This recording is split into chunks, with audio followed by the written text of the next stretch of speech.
이 시각 주요 뉴스입니다. 김남국 더불어민주당 의원이 상임위 중에도 코인을 거래했다는 의혹이 이어지자 이재명 대표가 긴급 윤리감찰을 지시했습니다. 후쿠시마 오염수 시찰단 파견과 관련해 우리나라와 일본이 실무급 회의를 열었지만 일본은 설명회라고 지칭하는 등 시찰단에 대한 인식 차이가 드러나면서 안전성 검토가 가능할지 의문입니다. 몬테네그로에서 위조 여권을 사용한 혐의로 체포돼 기소된 가상화폐 테라루나 폭락 사태의 핵심 인물 권도형 테라폼렉스 대표가 보석으로 곧 풀려날 것으로 보입니다. 한전이 올해 1분기에도 6조가 넘는 적자를 기록했는데 정승일 한전 사장은 자구책을 발표한 뒤에 사퇴했습니다. 시청자 여러분 안녕하십니까? 주말 굿모닝 YTN 1부 시작합니다. YTN이 단독으로 보도했던 더불어민주당 김남국 의원의 청문회와 상임위 활동 중 코인 거래 의혹과 관련해 당시 상황이 담긴 화면을 분석해봤습니다. 김 의원의 것으로 추정이 되는 가상화폐 지갑속 거래 내역과 같은 시각에 휴대전화를 다루는 장면이 수차례 포착됐는데요. 이재명 대표는 감찰을 긴급 지시했습니다. 박광열 기자입니다. 지난해 5월 한동훈 법무부 장관 후보자에 대한 인사청문회, 더불어민주당 김남국 의원도 질의에 나섰습니다. 이 검찰 사무와 법을 집행하는 감독하는 자리에 있기 때문에 특히나 더 높은 도덕성이 요구된다 할 것입니다. 그런데 동료 의원 질의 도중 갑자기 김 의원이 휴대전화를 손에 들더니 화면을 응시합니다. 테이블 위로 휴대전화를 올려 바쁘게 손을 움직이고 휴대전화를 손에 쥔 채 깊은 한숨과 함께 천장을 바라보기도 합니다. 포착된 휴대전화 사용 시각은 오전 11시 14분에서 19분 사이. YTN이 김 의원의 것으로 추정되는 가상화폐 지갑에서 분석한 청문회 당일 거래 내역과 일치합니다. 이날 아침부터 청문회가 끝난 10일 새벽까지 기록된 대표적 두 코인 거래 금액은 각각 3억 1,500여만 원과 6억 3,600여만 원에 달했습니다. 지난해 11월 7일 법제사법위원회 이태원 참사 관련 정부 대응 적절성을 묻는 자리에서도 비슷한 상황이 연출됐습니다. 본인 질의가 끝나자 휴대전화를 집어들더니 이후 회의장에서 모습을 감췄습니다. 상임위 도중 회의장을 떠난 시각은 기록된 코인 거래 시각과 마찬가지로 일치했습니다. 거듭된 논란에 김 의원은 자금 출처 의혹에는 문제가 없다고 해명했지만 상임위 도중 코인 거래 보도에 대해선 말을 아꼈습니다. 진상조사단에 지금 조사에 임하고 있어서요. 다른 이야기를 좀 저도 하고 싶은데 하지 못하는 좀 어려움이 있어서요. 이해를 해주시면 좋을 것 같습니다. 그러자 침묵하던 이재명 대표도 칼을 빼들었습니다. 선출직 공직자이자 당의 국회의원으로서 품위를 손상했는지 살펴보라며 윤리감찰을 긴급 지시한 겁니다. 상임위 활동 시간에 가상자산 관련한 거래 활동이 있었는지 그런 부분과 연관된 품위 유지에 대한 문제가 추가될 것입니다. 김남국 의원에 대한 당내 감찰은 진상조사단과 별개로 윤리감찰단이 맡게 됩니다. 이재명 대표가 사실상 김남국 의원에 대한 중징계를 염두에 두고 감찰 지시를 내렸다는 분석이 지배적입니다. YTN 박광렬입니다. 김남국 의원의 가상화폐 관련 의혹을 들여다보고 있는 민주당 자체 진상조사팀이 김 의원 가상화폐 계좌 4개를 확인했다고 밝혔습니다. 조사팀장을 맡은 김병기 민주당 의원은 박광원 원내대표 등 당 지도부에게 이 같은 내용이 포함된 조사 상황 중간 보고를 했습니다. 보고를 마치고 나온 김 의원은 기자들과 만나 김 의원의 투자 종잣돈 규명을 1차 목표로 생각하고 있다고 밝혔습니다. 김남국 의원에 대한 의혹이 걷잡을 수 없이 확산하면서 민주당 내부에서는 의원직을 내려놔야 한다는 주장까지 쏟아지고 있습니다. 국민의힘은 민주당이 코인 게이트라며 연일 맹공을 퍼부었습니다. 김경수 기자입니다. 자고 나면 새로운 의혹이 나온다는 말이 나올 정도로 김남국 의원의 가상화폐 거래 논란이 끊이질 않는 가운데 민주당 청년 당원들이 비판 목소리를 내기 시작했습니다. 의혹들이 사실이라면 의원직 사퇴를 고려할 문제라는 말까지 나왔습니다. 국민적인 의혹이 커지고 있는 상황입니다. 그렇기 때문에 만약 지금 언론 보도에서 나오고 있는 내용들이 전부 다 사실이라면 의원직 사퇴까지도 할 수 있다고 생각합니다. 청년층의 실망감은 여론조사 결과에서도 드러납니다. 갤럽 여론조사에서 2030 세대의 민주당 지지율이 지난주보다 많게는 12%포인트까지 썰물처럼 빠진 겁니다. 청년 정치인을 자청했던 김남국 국회의원의 가상화폐 몰빵 투자는 수많은 청년들에게 박탈감을 느끼게 했습니다. 민주당 안에선 전당대회 돈봉투 의혹에 이어 또 지도부 대응이 늦었다는 쓴소리도 이어지고 있습니다. 김 의원의 자진 탈당은 해법이 될 수 없다며 지도부가 전면적인 징계 절차를 밟으라는 요구도 나왔습니다. 한 박자 늦었습니다. 이것도 늦었고 초기 대응이 잘못돼가지고 예. 계속 그러면 이건 거짓 해명 아니냐 이런 점들이 계속 나오고 있지 않습니까? 예. 국민의힘은 김남국 의원 관련 의혹을 코인 게이트라고 부르며 연일 공세에 고삐를 죄고 있습니다. 김남국 코인 게이트에 대해 이처럼 다양한 의혹들이 제기되고 있는 만큼 민주당 자체 진상조사가 아니라 검찰의 강제 수사를 통해 실체적 진실이 명명백백히 규명돼야 할 것입니다. 김 의원 논란으로 촉발된 게임업계 입법 로비 의혹이 지난 대선 때 실제로 있었다는 주장도 나왔는데 민주당이 연루된 거 아니냐며 전선을 넓히고 있습니다. 민주당에서 어디까지 연루됐을지 모를 로비 의혹까지 제기되고 있기 때문에 강제 수사를 통해 의혹의 실체를 밝히는 것이 우선입니다. 지난 8일 김남국 의원 징계안을 접수한 국회 윤리특위는 이르면 다음 주에 징계 절차 논의를 시작할 것으로 보입니다. 이번 주말 민주당 쇄신 의원 총회에서도 김 의원 논란이 주요 화두가 될 전망인데 민주당이 김 의원 처분에 대해 어떤 결론을 내릴지 관심이 쏠립니다. YTN 김경수입니다. 후쿠시마 원전 오염수 현장에 우리 시찰단을 파견하기 위한 한일 국장급 실무진 회의가 열렸습니다. 정부는 최고 전문가로 시찰단을 구성해 방류의 안전성을 검토하겠다고 강조했는데 그 역할을 두고 양국 간 시각차가 있어 실질적 조사 활동이 가능할지 미지수입니다. 임성재 기자입니다. 외교부 윤현수 기후환경과학 외교국장과 일본 외무성 카이유 아츠시 군축 불확산 과학부장이 서울에서 만났습니다. 지난 한일 정상회담에서 양국 정상이 한국 전문가 시찰단의 후쿠시마 오염수 현장 파견에 합의한 데 따라 세부 일정을 조율하기 위해서입니다. 예고된 현장 시찰 날짜는 오는 23일과 24일. 양측은 20명 안팎으로 예상되는 한국 시찰단의 구체적인 규모와 역할, 활동 일정 등을 논의했습니다.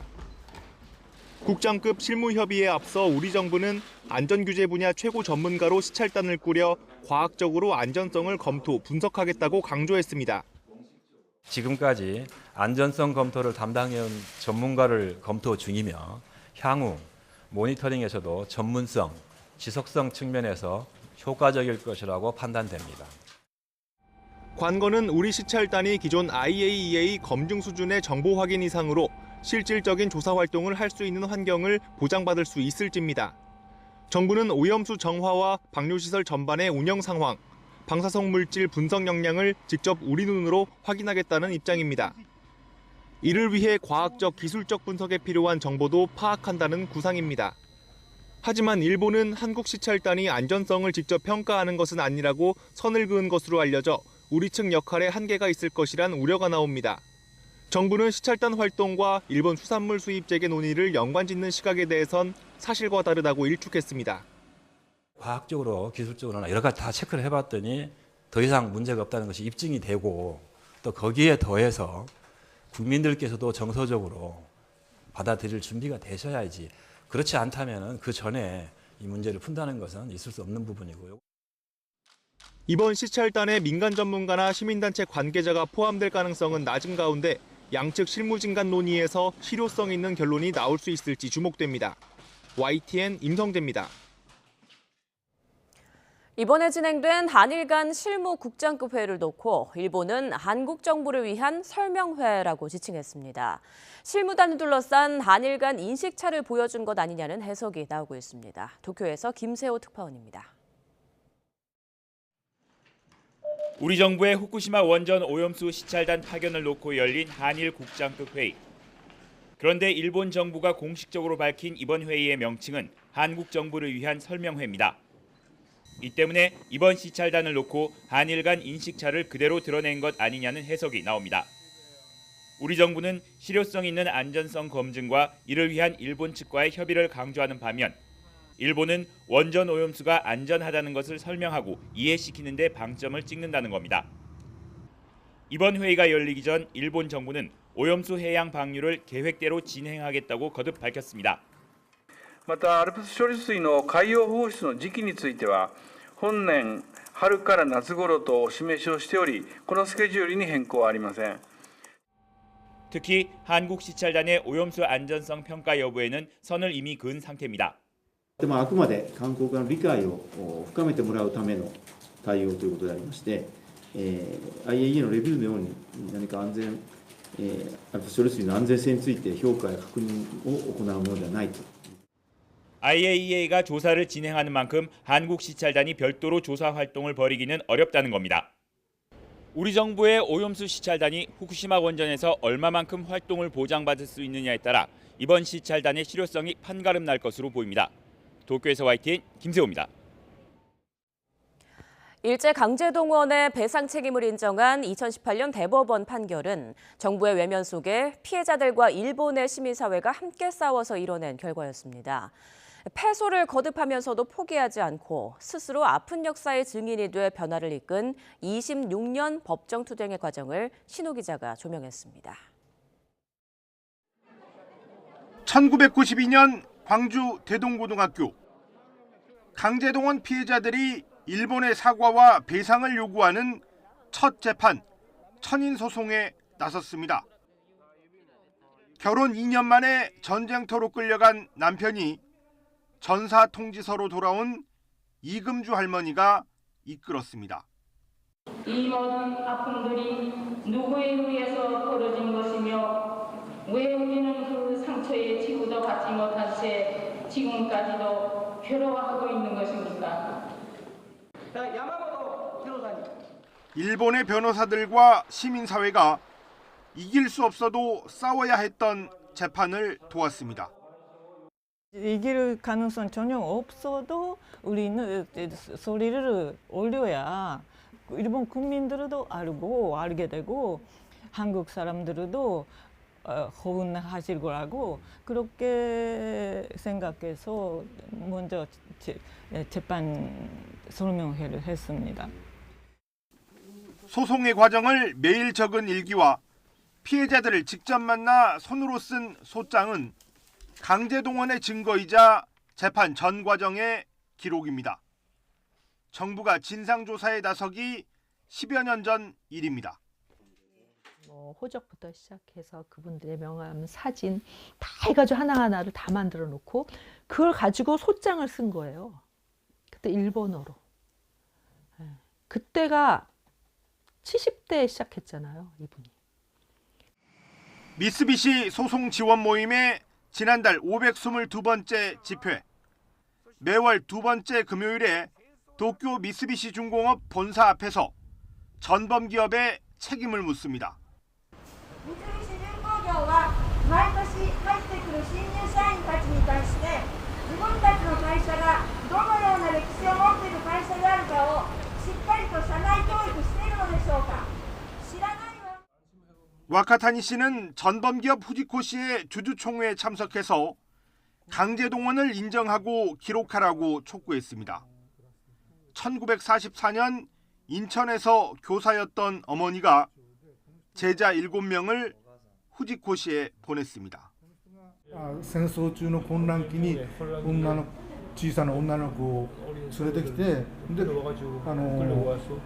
敗戦の中で返したというようなことを本当に申し訳ないというふうに 1992년 광주 천인 소송에서 2018년 대법원 전원 합의체 판결까지 일본과 한국에서 26년 법정 투쟁이 이어진 힘은 강제동원 피해자들과 일본의 양심들이 함께 쌓아 올린 기록이었습니다. 일본의 변화를 견인할 수 있는 미천이기도 합니다. 정부는 이 가해자와 함께 이것을 없애는 게 아니라 오히려 그 밝혀내서 사실 그것을 바로잡는 데 앞장서는 것이 굉장히 필요하다고 생각합니다. 지나가버린 과거의 이야기가 아닌 지금 우리가 써가고 있는 역사의 이야기. 탐사보고서 기록 강제동원 피해자 없는 시대편은 오늘과 내일 밤 11시에 방송됩니다. YTN 신호입니다. 조업 도중 북한에 끌려왔다 돌아왔지만 간첩으로 몰려서 옥살이를 했던 납북귀환 어부들에게 50년 만에 다시 열린 재판에서 무죄가 선고됐습니다. 검찰은 당시 수사가 잘못됐다고 인정하면서 무죄를 선고해달라고 재판부에 요청했습니다. 지환 기자가 보도합니다. 납북 귀환 어부라 불리는 이들이 있습니다. 오징어나 조기를 잡다가 북한 경비정에 강제로 끌려갔고 길게는 1년여 만에 고향에 돌아온 어부들입니다. 동해안에서는 6, 70년대 북한에 끌려간 대양호, 승훈호 선원들이 대표적입니다. 문제는 이들이 돌아온 이유였습니다.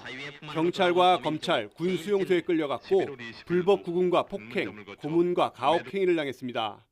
국가보안법과 방공법, 수산업법 위반 혐의였는데 모진 폭행 이후 옥살이를 해야 했고 간첩 주홍 글씨가 새겨졌습니다. 취업과 주거 이전 제한은 물론 가족들까지 긴 세월 감시와 사찰을 받았습니다.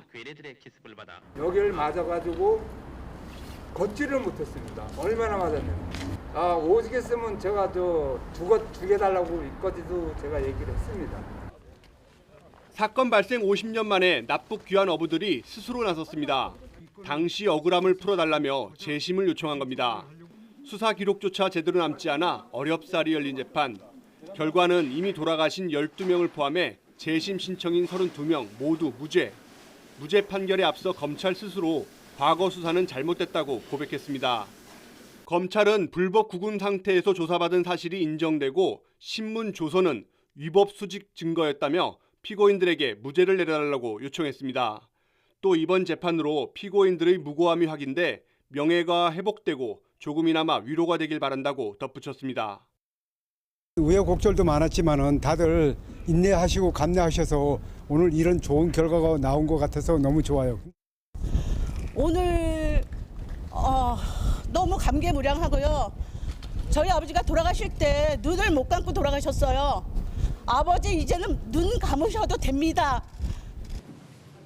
앞서 진실 화해를 위한 과거사 정리위원회 역시 승훈호 선원 등 납북 귀환 어부 160명에 대한 진실 규명을 결정했습니다. 납북 이후 붙어버린 간첩 딱지에 숨지기며 살던 납북 귀환 어부들. 검찰의 사과와 법원의 무죄 결정은 50년 기다림 이후 찾아온 최고의 선물이었습니다. YTN 지환입니다. 조만간 4년 만에 태평양 적도 부근 온도가 높아지는 엘니뇨 현상이 나타날 것으로 예고됐습니다. 내년에 지구가 가장 뜨거운 해로 기록될 것이라는 암울한 전망이 나오는 가운데 그 여파로 식탁 물가도 들썩일 수 있다는 경고가 나왔습니다. 이승은 기자입니다. 맛집으로 소문난 동네 베이커리입니다. 빵 만드는 손길이 분주하지만 사장님 마음은 그리 밝지 않습니다. 지난 3년 새 도매상 밀가루 값이 2배 뛰었는데 설탕값마저 심상치 않습니다. 밀가루가 10,000 얼마대가 있었고 막 그랬는데 요즘은 20,000, 30,000대가 가버리니까 더블로 했잖아요. 더블로기 때문에 근데 해서 뭐 우리가 빵을 또 더블 올릴 수는 없잖아요. 뭐 1,000원짜리가 뭐 3,000원 받아버릴 수도 없고. 국제 원당 값이 지난 2년 새 24%나 오르더니 지난달에는 세계 설탕 가격 지수가 11년 6개월 만에 최고치를 찍었습니다. 여러 원인이 있지만 라니냐 현상에 따른 가뭄과 홍수로 인도의 생산량 감소가 큰 영향을 미쳤습니다. 지난 2월 라니냐는 사라졌지만 6월부터는 엘니뇨가 본격적으로 시작돼 내년에 절정에 이를 것으로 보입니다. 국제금융센터는 호주와 인도, 동남아, 남미 등 엘니뇨에 취약한 나라들의 농산물 작황이 나빠져서 전 세계 수급에 불안 요인이 될 수 있다고 경고했습니다. 실제 역대 가장 더워서 슈퍼 엘니뇨의 해로 기록된 2016년을 전후해 세계 원당 생산량은 7%, 옥수수는 4% 넘게 줄었습니다. 국제 곡물 가격이 올라가게 되면은 일단은 축산물 사료라든지 아니면 그 가공식품에 들어가는 이제 원료 가격 상승이라든지 특히나 원당도 마찬가지고 이제 그런 그 가공식품에 들어가는 원료 인상 요인으로 작용을 하게 되죠. 러시아 우크라이나 전쟁 여파에 엘니뇨 리스크까지 가세해 물가 전망을 어둡게 하고 있습니다. YTN 이승은입니다. 정부가 전세 사기 피해자 보호를 위해 금융권에 적극적으로 경매 중단을 요청하고 있지만 사각지대는 여전히 존재합니다. 대부업체가 선순위 채권을 가진 경우 정부가 경매 유예를 강요하긴 어려운 게 현실인데 피해자들은 하루하루 피가 마르는 심정입니다. 윤혜리 기자가 피해자들을 만나봤습니다. 6년째 살던 보금자리가 깡통 전세였다는 것을 알게 된 건 지난해 9월. 인천 미추홀구 건축왕 일당으로부터 아파트가 경매에 넘어갈 수 있다는 문자 한 통을 받은 이후 피 같은 보증금 7,300만 원이 꼼짝없이 묶였습니다. 처음에는 잘못 온 줄 알고 다시 한번 뭐 제 이름이랑 해가지고 확인을 했는데 제가 맞더라고요. 그래서 뜯어서 봤더니 임의 경매 통지서가 결국 경매에 넘어간 집은 지난 4월 한 차례 유찰됐고 2차 입찰 기한까진 불과 일주일도 남지 않았습니다.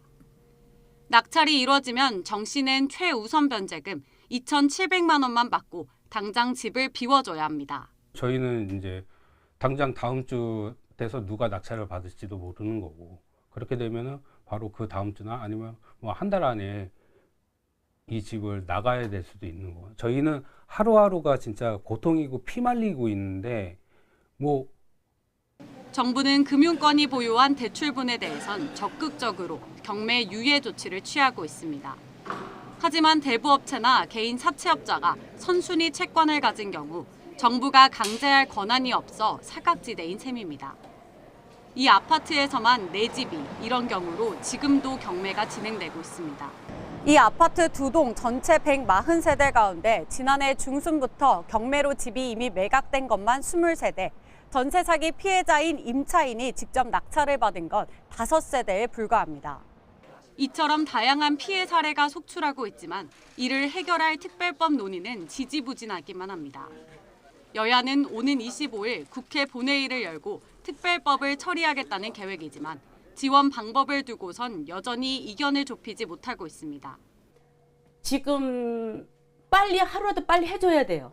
그럼 우리가 거기서 살아나갈 길이 보이는 거예요. 근데 지금 그것도 아무것도 안 하고 정부 자기네끼리 싸우고만 있는데 되니 안 되니 싸우고만 있는데 그럼 그렇게만 계속 밀어나가면 우리들은 죽으란 소리밖에 안 돼요. YTN 윤혜리입니다.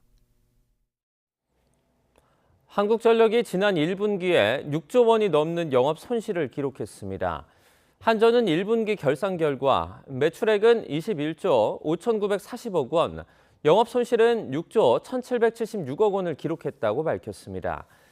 한전은 전기요금 인상 등으로 매출액이 5조 1,000억 원 늘었으나 연료비와 전력구입비 증가 등으로 영업비용이 3조 5천억 원이 늘어 지난해보다 적자폭이 줄었다고 설명했습니다. 하지만 6조 2천억 원의 적자는 애초에 예상했던 5조 원대보다 규모가 커진 겁니다. 지난해에 이어서 올해도 대규모 적자가 발생한 한국전력이 전기요금 인상에 앞서 자구안을 발표했습니다. 자구안에는 부동산 매각과 전체 임직원 임금 동결 등으로 2026년까지 25조 7천억 원 규모의 재무 개선 노력을 기울이겠다는 내용이 담겼습니다. 이번 자구안은 2월에 발표된 계획보다 규모가 5조 6천억 원 더 커졌습니다. 특히 서울 여의도 남서울 본부의 상층부를 매각 추진하고 서초구 한전 아트센터 등 전국 10개 사옥은 임대를 확대해 추가 재원을 확보하기로 했습니다. 또 한전과 한국수력원자력 등 10개 자회사의 2급 이상 임직원 4,436명은 올해 임금 인상분을 전체 반납하고 3급 4천여 명은 인상분의 절반을 반납하기로 했습니다. 정승일 한국전력 사장이 사퇴했습니다. 정 사장은 사퇴 후 전한 입장문에서 국민에게 전기요금과 관련해 부담을 드려 송구스러우며 한전은 막중한 책임감을 절감하고 있다고 밝혔습니다.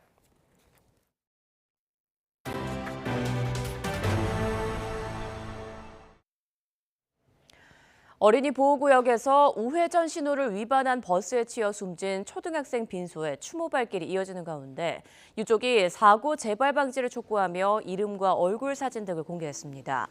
유족 측은 희생자인 8살 조은결 군의 이름과 얼굴을 공개하면서 다시는 비슷한 사고가 발생하지 않기를 바란다고 밝혔습니다. 조 군은 지난 10일 낮 12시 반 경기 수원시 호매실동 어린이 보호구역에 있는 사거리에서 우회전 신호를 무시한 채 달리던 버스에 치여 숨졌습니다.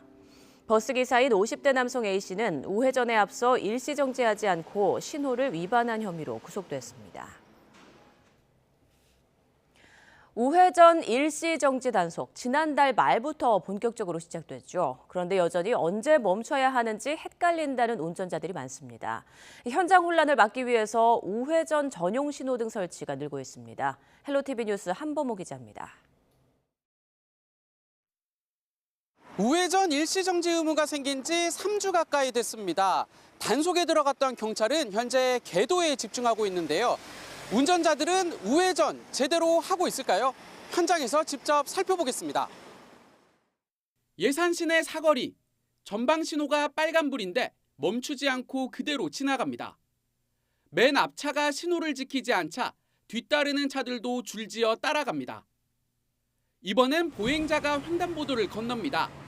하지만 정지선을 지나쳐 멈추고 보행자가 다 건너기도 전에 움직입니다. 운전자들은 바뀐 규정이 여전히 혼란스럽습니다. 전방에 빨간 신호면 무조건 서야 되는 거예요? 일시정지했다가 보행자 없으면 가시면 되고요. 천천히 서행하는 것도 안 되고요? 무조건 서야 돼요? 네, 무조건 서야 돼요. 아니 네. 법은 알고 있었는데 제가 지금 위반한 거는 몰랐어요. 그 앞에 차를 갔다가 또 일시정지했다가 가셔야 돼요. 아 무슨 말인지 했어요. 아 그래요? 저 그래도 잡힌 거예요? 30분 동안 지켜본 결과 위반한 차는 30여 대, 1분에 1대꼴입니다. 우회전을 할 때 반드시 멈춰야 하는 경우는 2가지입니다. 전방 신호가 빨간불일 때, 또 보행자가 지나갈 때입니다. 전방이 적색 신호인데 일시정지를 하셔야 되는데 그거를 아직 인지하지 못하시고 우회전하시는 경우가 많이 있습니다. 모든 차량 운전자는 교차로 우회전 통과 시 전방 신호가 적색이면 반드시 일시정지하시고 보행자가 없으시면 우회전이 가능합니다. 현장 상황이 나아지지 않자 예산과 서산, 천안, 아산 등 일부 지자체는 우회전 신호등 설치에 나섰습니다. 우회전에 대해서만 따로 표시돼 진행 가능 여부를 직관적으로 알 수 있기 때문입니다. 예산구는 2,500만 원을 투입해 당장 다음 달까지 주요 교차로 6곳에 우회전 신호등을 설치할 계획입니다. 교통사고 예방을 위해 우회전 신호등 설치 대상지 입지조사 이후 예산경찰서와 협의하여 선제적으로 설치할 계획이고 설치 이후 운전자의 혼란 방지 및 교통사고 예방에 크게 기여할 것으로 판단됩니다. 경찰이 계도와 홍보 활동을 강화하고 있는 가운데 곳곳에 우회전 신호등도 늘어날 걸로 보입니다. 헬로티비 뉴스 한봉호입니다. 부산 영도구에서 화물을 떨어뜨려 등교 중인 초등학생을 숨지게 한 지게차 운전기사가 구속됐습니다. 부산 영도경찰서는 사고 당시 지게차를 운전한 70대 A씨의 구속영장을 법원이 발부했다고 밝혔습니다. A씨는 지난달 28일 부산 영도구에 있는 어린이 보호구역 경사로에서 무면허 상태로 지게차를 운전하다가 화물을 떨어뜨리는 사고를 냈습니다.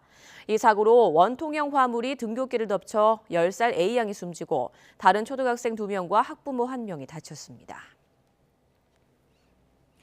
지난달 서울 강남에 있는 빌딩에서 중학생이 극단적 선택을 하는 사건이 발생하면서 그 배경으로 지목된 인터넷 커뮤니티 우울증 갤러리도 논란이 됐는데요. 이후에도 비슷한 사건이 일어나고 성범죄와 마약범죄가 만연하다는 폭로도 잇따르면서 커뮤니티를 폐쇄해야 한다는 의견이 나오고 있습니다. 안동준 기자입니다. 목회자 A씨는 DC인사이드 우울증 갤러리에서 일어나는 참상을 4년 전 처음 전해 들었습니다. 이후 갤러리에서 활동하며 우울증을 앓는 이용자들을 만나 도움을 주고 있습니다. 미성년자들을 만나면서 술을 먹고 다닌다거나 담배를 핀다거나 또는 이제 덱스라는 유사 마약을 한다거나 하는 그런 정황들이 담긴 게시물들이 계속해서 올라왔고 얼마 전엔 16살 청소년으로부터 갤러리 이용자에게 성폭력을 당했다는 제보를 받기도 했습니다. 가해자로 지목된 남성은 20대로 최근 미성년자 성착취 의혹이 불거진 오프라인 모임 일원은 아닙니다. 그러나 갤러리에서 미성년자들과 만남을 이어왔다는 취지의 글을 남긴 적도 있습니다.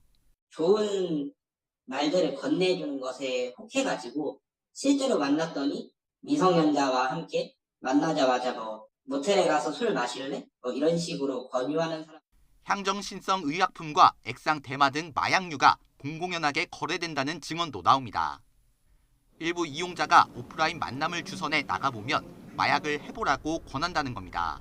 자랑스럽게 그것들을 사진으로 들고 다니면서 오프라인 모임 내에서 그것들을 권유하면서 좀 만연하게 이 유사 마약에 대한 문제가 좀 퍼져 있었던 것 같아요.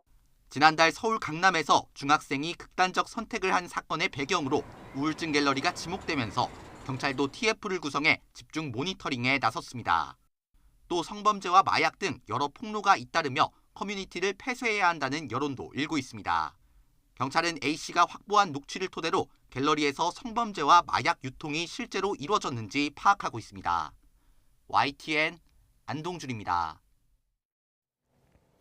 최근 불거진 주가 조작 폭락 사태에서 투자자문업체 라더견 대표를 도와 주가를 띄운 혐의 등을 받는 최측근 2명이 구속됐습니다.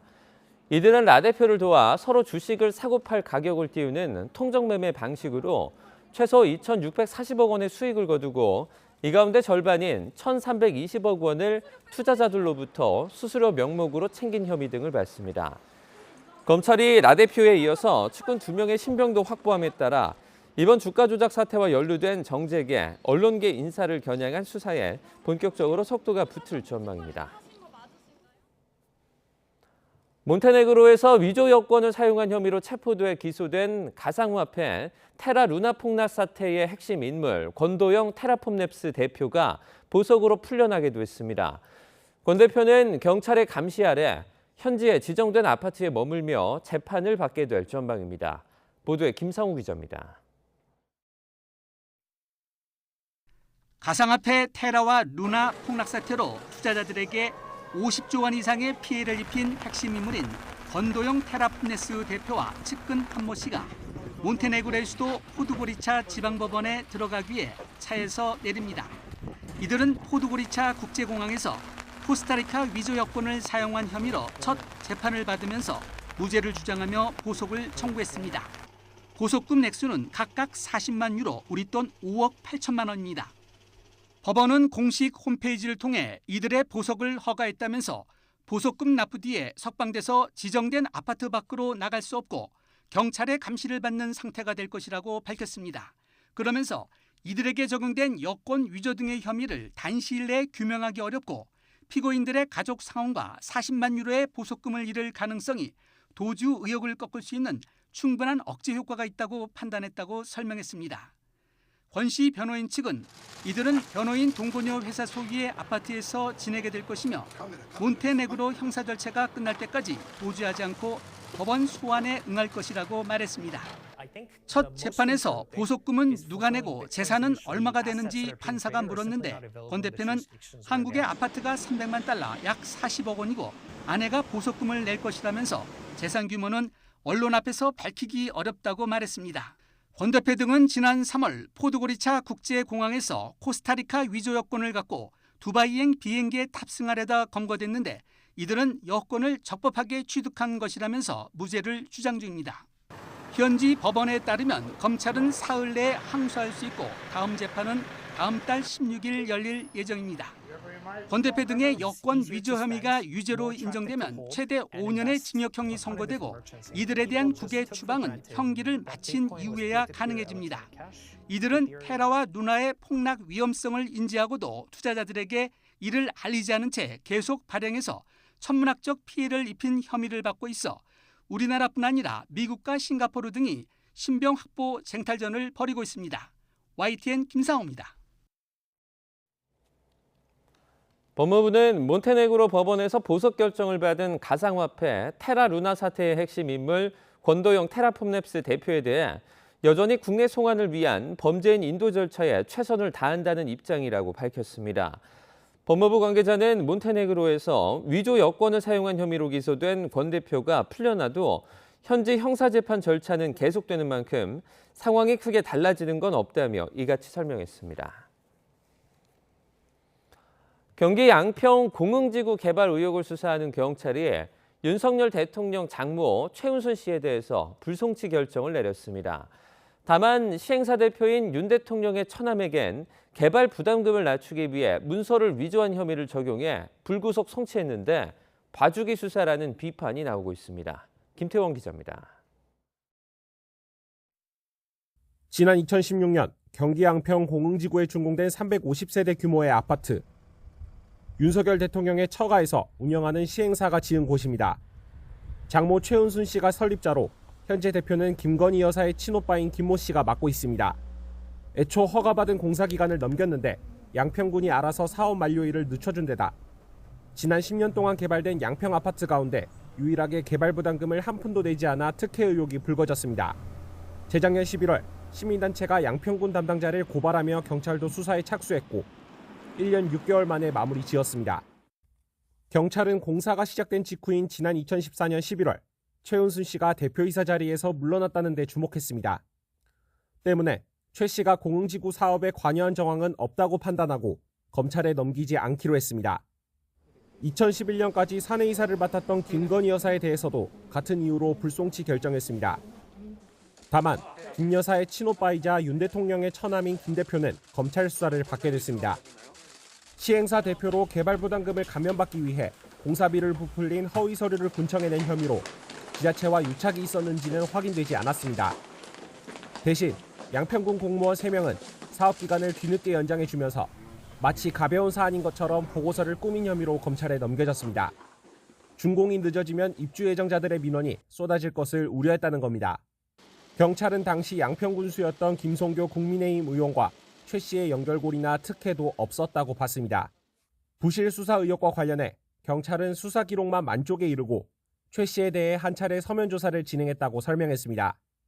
그러나 의혹의 핵심에 놓였던 윤 대통령 장모 최 씨에 대해 한 차례 소환 조사 없이 불송치 결론을 내려 여전히 봐주기 수사라는 비판이 나오고 있습니다. YTN 김태원입니다. 고위공직자범죄수사처가 문재인 정부 초대 국방부 장관을 지낸 송영무 전 장관에 대한 강제 수사에 나섰습니다. 박근혜 정부 시절 옛 국군기무사령부가 작성한 이른바 계엄령 검토 문건과 관련해 직원들에게 허위 서명을 강요했다는 혐의인데 의혹이 불거진 지 5년 만입니다. 김혜린 기자입니다. 고위공직자범죄수사처가 송영무 전 국방부 장관의 자택에 대한 압수수색에 나섰습니다. 박근혜 정부 당시 국군 기무사령부에 계엄령 문건을 둔 자신의 발언에 대해 직원들에게 허위 서명을 강요했다는 혐의를 포착해 강제 수사에 나선 겁니다. 압수수색 대상에는 국방부 청사와 당시 군사보좌관이던 정해일 예비역 육군소장, 최연수 당시 국방부 대변인의 자택도 포함됐습니다. 계엄령 문건 논란은 지난 2017년 2월로 거슬러 올라갑니다. 당시 기무사는 박근혜 전 대통령의 탄핵 심판과 관련한 촛불 시위에 대비해 계엄 선포 등의 내용을 담은 문건을 작성했고 이듬해 문건이 폭로되면서 수사로 이어졌습니다. 이것은 반란을, 즉 친위 구테타를 미리 치밀하게 계획했다는 것을 의미하는 것입니다. 그 과정에서 송 전 장관이 해당 문건을 내부적으로 보고받고 법적 문제가 없다고 말했다는 언론 보도가 나오면서 논란이 되기도 했습니다. 이후 송 전 장관이 회의 참석자들에게 해당 발언을 한 사실이 없다는 확인서를 받기 위해 허위 서명을 강요했다는 것이 공수처의 판단인 것으로 전해졌습니다. 당시에도 국회에선 송 전 장관과 서명을 거부한 간부가 설전을 벌이기도 했습니다. 군인으로서 명예를 걸고 한 인간으로서 양심을 걸고 답변드리겠습니다. 유수령은 잘못된 것이 아니다. 법조계에 문의를 해보니 최악의 사태를 대비한 계획은 문제가 될 것이 없다고 한다. 대한민국의 대장까지 마치고 장관하고 있는 사람이 거짓말하겠습니까? 그러면은 장관을 갖다가 그렇게 얘기하시면 안 됩니다. 예. 공수처 관계자는 관련 제보를 받고 자체적으로 사건을 인지해 수사에 착수했다면서 고소고발에 의한 수사가 아니란 점을 강조했습니다. 공수처는 압수물 분석을 마치는 대로 송 전 장관 등을 피의자 신분으로 불러 조사할 방침입니다. 다만 전직 장관의 경우 공수처의 기소 권한은 없는 만큼 수사를 마치는 대로 검찰로 사건을 넘길 것으로 보입니다. 검찰에도 지난해 9월 국민의힘이 계엄령 문건과 관련해 비슷한 취지로 송 전 장관 등을 고발한 사건이 계류돼 있습니다. YTN 김혜린입니다. 세계보건기구가 엠폭스에 대한 공중보건 비상사태를 해제했지만 우리 방역당국은 감염병 위기경보를 주의 단계로 유지하기로 했습니다. 질병관리청은 엠폭스의 국내 발생이 지속하고 있는 점을 고려해 위기경보 단계 수준을 유지한다고 밝혔습니다. 그러면서 고위험군 대상 예방접종 확대와 국내 발생 최소화를 위한 감시 강화 등을 지속 추진하겠다고 강조했습니다. 꽃가루와 미세먼지가 증가하는 봄철에는 가려움은 물론 건선과 아토피 등 피부 질환이 심해지는 경우가 많습니다. 실제로 미세먼지가 피부에 염증을 유발하는 유전자를 활성화하는 것으로 나타나 피부 질환이 있는 경우 더욱 주의가 필요합니다. 김평정 기자입니다. 접촉성 피부염이 있는 이 여성은 최근 얼굴이 붉어지고 따가운 증상이 더 심해졌습니다. 해마다 꽃가루와 미세먼지가 많아지는 봄이 되면 이런 증상 악화를 겪어왔습니다. 미세먼지나 황사가 심한 이런 계절에는 약간 이제 따갑고 가려움이 동시에 발생되는, 그러니까 뭔가 얼굴의 표면에 뭐가 나기도 하고 홍조가 좀 더 심해져요. 그런데 실제로 미세먼지가 피부 염증을 유도한다는 연구 결과가 나왔습니다. PM2.5의 초미세먼지를 피부 조직에 흡수시켰더니 일주일 뒤에 염증과 건선을 일으키는 유전자가 유의미하게 증가하는 것으로 나타났습니다. 초미세먼지가 단순한 유해물질 수준을 넘어서 유전자 발현에도 관여해 피부 질환을 악화시킬 수 있는 것입니다. 내분비계를 교란하는 중금속 등 환경 호르몬이 미세먼지에 결합한 경우가 많은 것도 이런 우려를 키우고 있습니다. 중금속류들이 대표적이고, 또 하나는 탄화수소라고 해서 보통 이런 대기 오염 물질 그리고 환경 호르몬이라고 불리는 많은 그런 물질들이 이렇게 같이 뭉쳐 있는 형태라고 보시면 됩니다. 그 자체가 독성이나 또 산화 스트레스 그리고 염증을 일으키는 그런 성질을. PM2.5는 지름이 2.5 마이크로미터 이하란 뜻으로 머리카락 굵기의 20분의 1에 불과해 피부 안까지 흡수될 수 있습니다. 따라서 피부 질환 때문에 피부 장벽 기능이 떨어져 있다면 미세먼지가 심한 날 외출을 더욱 삼가야 합니다. 피부에 중금속 등 알레르기 유발 물질을 붙여 확인하는 첩포 검사를 받으면 피부 질환의 원인을 찾는 데 도움받을 수 있습니다. YTN 김평정입니다. 현직 간호사와 전국 200여 개 간호대 학생들이 국제 간호사의 날인 어제 서울 광화문 일대에서 대규모 집회를 열고 간호법 제정을 촉구했습니다.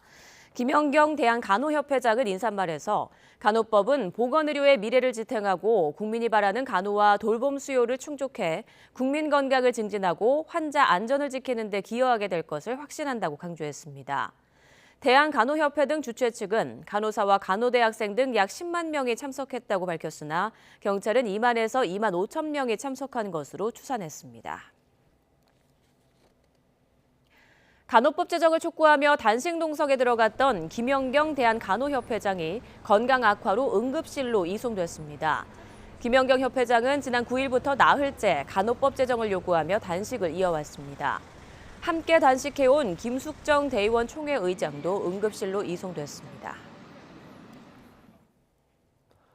충남 천안에서 한 고등학생이 헬륨가스를 과다 흡입하다 숨졌습니다. 전문가들은 많은 양의 헬륨가스를 마시면 산소 부족으로 사망에 이를 수 있는데도 누구나 쉽게 구할 수 있어 조치가 필요하다고 지적했습니다. 양동훈 기자입니다. 구급차 한 대가 좁은 골목길로 들어갑니다. 충남 천안시 동남구에서 10대 고등학생이 의식을 잃고 쓰러졌다는 신고를 받고 출동한 겁니다. 이곳 다세대 주택에서 쓰러진 채 발견된 학생은 병원으로 옮겨졌지만 결국 숨졌습니다. 방에는 헬륨가스통이 있었습니다. 경찰은 학생이 헬륨가스를 과다하게 마셔 질식해 숨진 거로 보고 있습니다. 헬륨가스는 인터넷으로 구매한 거로 추정됐습니다. 헬륨가스는 풍선이나 기구를 띄우는 데 활용되는데 마실 경우 목소리 음정이 높아져 음성 변조 가스라 불리기도 합니다. 가스 자체는 인체에 무해하지만 많이 흡입했을 때는 얘기가 달라집니다. 특히 시중에 파는 헬륨가스는 100%에 가까운 고순도여서 많이 들이마시면 폐가 가스로 가득 차 뇌에 산소를 전달할 수 없게 합니다. 헬륨가스는 무독성이지만 한꺼번에 많이 들이마시면 산소 부족으로 질식 증상이 올 수 있고 심하면 저산소증으로 사망할 수 있습니다. 지난해 인천에서도 헬륨가스를 마신 중학생이 숨지는 등 과다 흡입 사고가 심심찮게 발생하고 있습니다. 하지만 포털 사이트에 헬륨가스를 검색하면 수많은 쇼핑몰이 검색되고 누구든 쉽게 손에 넣을 수 있는 환경입니다. 전문가들은 미성년자 판매 제한 등 다양한 조치를 고려해봐야 한다고 조언합니다. 오남용되거나 또는 장난으로 사용돼도 이것은 유해물질에 준하는 것이기 때문에 이것에 관한 이력 관리라든가 사회적 통제는 필요하지 않나 생각됩니다. 또한 과다 흡입 시 아주 위험할 수 있는 만큼 TV 예능이나 동영상 등에서 헬륨가스를 재밌거리로 이용하는 행위도 지양해야 한다고 지적했습니다. YTN 양동훈입니다. 어제 낮 12시 반쯤 전남 여수시 문수동에 있는 초등학교 체육관 천장 주변 벽체 구조물이 바닥으로 쏟아졌습니다. 이 사고로 체육관에 있던 초등학교 3학년 13명과 교사 1명이 추락한 구조물 잔해에 다쳐 병원으로 옮겨졌습니다. 사고 당시 체육관에서는 교사와 학생 20여 명이 체육 수업을 하고 있었던 것으로 파악됐습니다. 전라남도 교육청은 해당 시설을 임시 폐쇄하고 도내 학교 시설에 대한 전수조사에 들어갔습니다. 어제 오전 11시 10분쯤 경기도 용인 에버랜드에서 불이 나 20여 분 만에 꺼졌습니다. 이 불로 다친 사람은 없었지만 일부 관람객이 대피하는 등 소동이 빚어졌습니다. YTN에 제보한 목격자들은 에버랜드 정문 안쪽에 있는 대형 나무 모양의 조형물에서 연기와 불이 솟아올랐다고 말했습니다.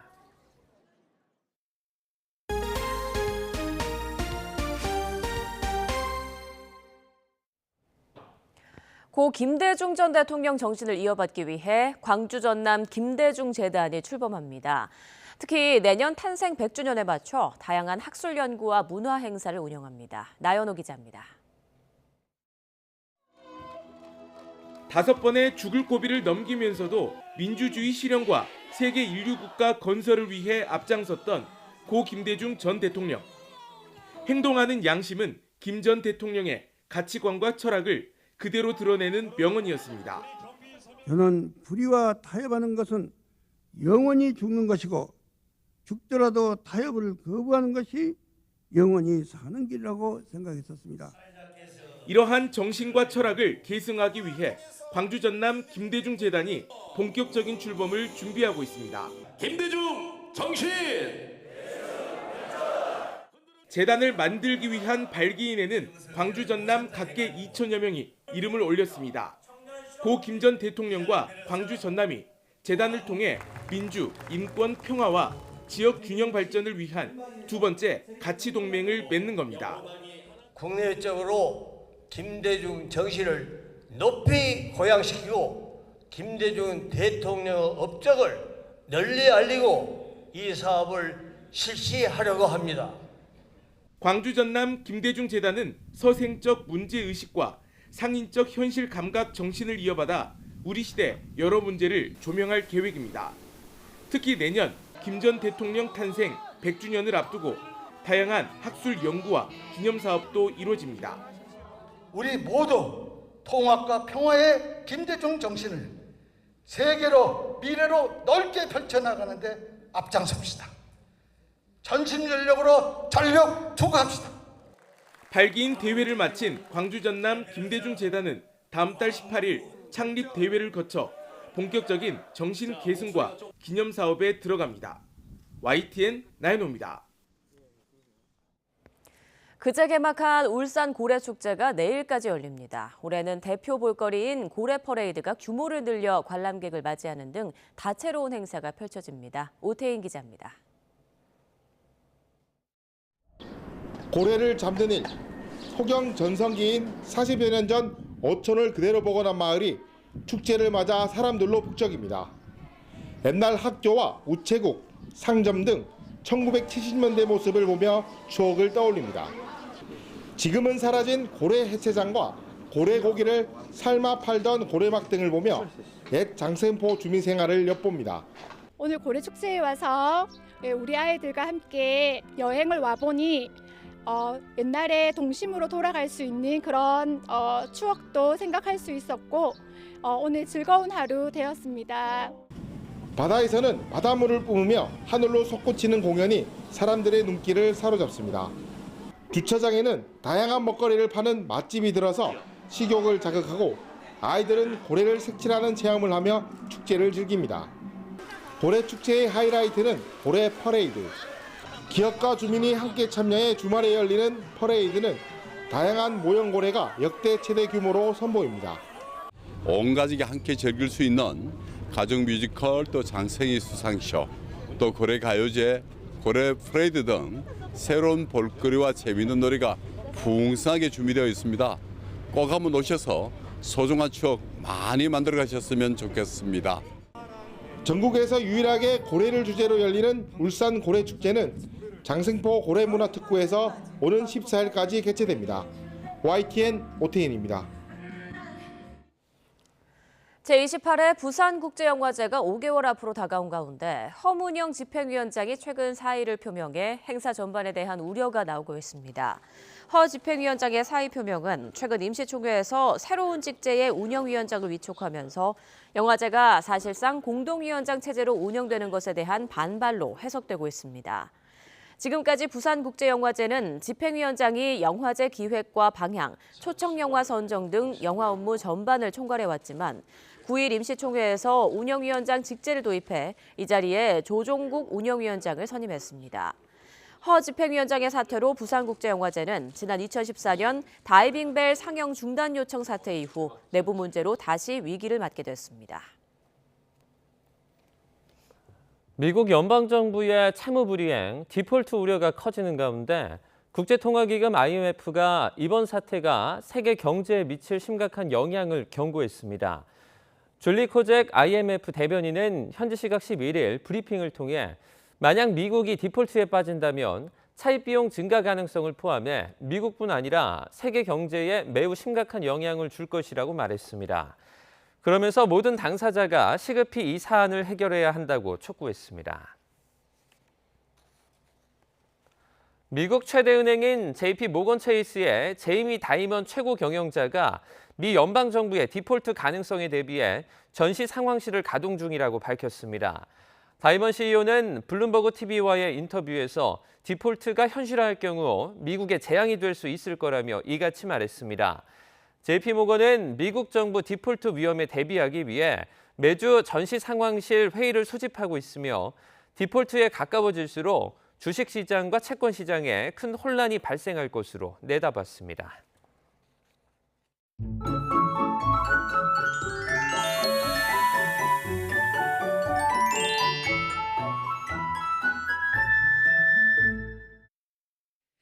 주말인 오늘 완연한 봄입니다. 다만 아침 저녁으론 다소 쌀쌀한데요. 쌀쌀한 지금과 달리 낮에는 서울이 23도, 대전이 25도까지 올라서 따뜻하겠습니다. 큰 일교차 염두에 두시고 겉옷 챙기시길 바랍니다.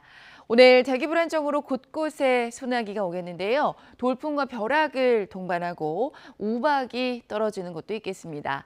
오늘 남해안과 제주도는 비가 오겠습니다. 대기질은 양호하겠고요. 수도권만 오전에 일시적으로 공기가 탁할 것으로 보입니다. 현재 기온은 서울이 13.2도, 춘천이 8.3도고요. 낮 기온은 춘천 25도, 부산은 18도로 예상됩니다. 다음 주 초반에는 다시 더워질 전망입니다. 날씨였습니다.